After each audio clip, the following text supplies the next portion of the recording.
Pemirsa, posisi utang Indonesia masih dalam kondisi yang relatif aman. Demikian pendapat ekonom utama Departemen Riset Ekonomi dan Kerjasama Regional Bank Pembangunan Asia (ADB), Arif Ramayandi.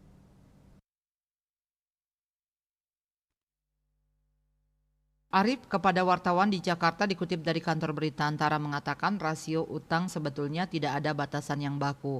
Rasio utang itu soal manajemennya. Rasio utang pemerintah pada 2023 tercatat turun menjadi 38,6% terhadap produk domestik bruto (PDB) dari sebelumnya 39,7% pada 2022.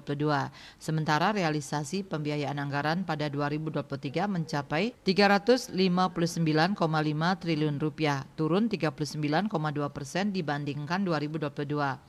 Bank Dunia mengeluarkan standar rasio utang sebesar 60%. Kendati begitu, rasio utang Jepang bertahan di atas 200% terhadap PDB selama beberapa tahun terakhir. Amerika Serikat juga masih mencatatkan rasio utang di atas 100% setelah pandemi. Namun kedua negara mampu menunjukkan pengelolaan utang yang baik. Menyambung hal itu, Arif menilai program makan siang gratis yang diusung pasangan calon presiden dan wakil presiden terpilih Prabowo Subianto dan Gibran Rakabuming Raka masih masuk akal untuk dilakukan. Dia mengamini akan ada beban anggaran yang muncul imbas dari implementasi program tersebut. Namun dia melihat kemampuan fiskal negara masih relatif kuat. Rasio penerimaan pajak yang berada pada level 10,2% pada 2023 juga masih mungkin untuk mendongkrak ke depan.